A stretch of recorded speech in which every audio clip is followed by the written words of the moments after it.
The whole village gathered around the square, their faces tense and filled with questions. It all began with the sound of the drum. Or, more accurately, the lack of it. That morning, something felt off. It was as though the sun rose, but without its usual warmth. The air carried a strange weight, and everyone noticed. In our village, the drum was everything.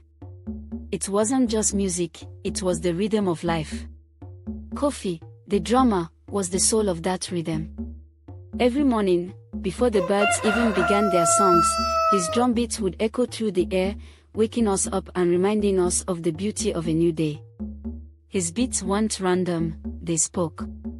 They told us it was time to farm, time to cook, or time to gather. But today, nothing. I was sitting with my younger sister, Oma, under the big mango tree when we realized something was wrong. Oma, clutching her little basket of yams, looked up at me and whispered, "Why is Kofi not drumming today?" I shrugged, but deep down, I was worried. So was everyone else. By mid-morning, the square was full of villagers whispering and speculating. Some said he might be sick. Others, like old Kwabina the storyteller, claimed he had seen a bad omen the night before, a black owl perched on Kofi's rooftop. The whispers grew louder when Mame Esi, the oldest and wisest woman in the village, stood up. She leaned on her cane and silenced us with a single wave of her hand. "Enough," she said. "If Kofi hasn't played his drum, something is wrong. We must find out why." A group of us, mostly young men and women, volunteered to go to Kofi's hut. I was part of the group. The walk there was eerily quiet. Usually, you could hear the sound of children playing or goats bleating, but that day, it felt like even the animals knew something was off. When we reached Kofi's hut, we knocked, but there was no answer. The door was slightly open, so we pushed it wider. Inside, the room was neat, just as Kofi always kept it. His drum sat in the corner, untouched. But Kofi was gone. We searched the village. First, the riverbank where Kofi often bathed. Then the forest paths where he sometimes walked to clear his mind. And finally, the big baobab tree where he loved to sit and think. Still no sign of him. Some of the elders began to pray, their faces lined with worry.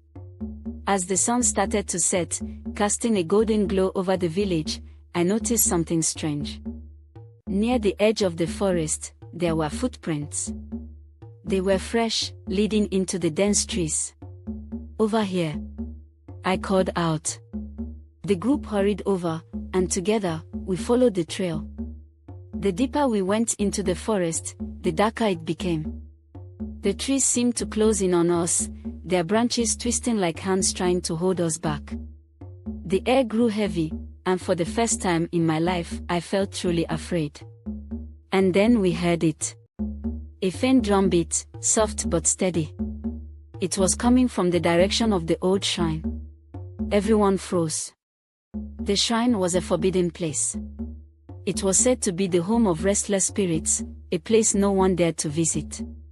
"What do we do now?" someone whispered. "We go," I said, surprising even myself. My heart was pounding, but I knew we couldn't stop. Kofi was our friend, and if he was there, we had to bring him back. As we approached the shrine, the drum beats grew louder. When we finally reached the clearing, we saw him. Kofi was sitting on the ground, his eyes closed, playing his drum. Tears streamed down his face as his hands moved over the drum skin, creating a rhythm that sent chills through my body. "Kofi!" Mame Esi called out, stepping forward. He opened his eyes and looked at us, his face a mix of sadness and relief. "You shouldn't have come here," he said, his voice shaking. "Why are you here, Kofi?" Mame Esi asked gently. He hesitated before answering. "The spirits called me," he said. "Last night, they came to me in a dream. They said the village has forgotten them. They said we've taken their blessings for granted. They wanted to remind us of their presence. The group murmured amongst themselves. Some were frightened, while others seemed to understand. Kofi explained that the spirits demanded a festival in their honor, a grand celebration to restore the balance we had ignored for years. We helped Kofi up and carried his drum back to the village. When we returned, he told his story to everyone.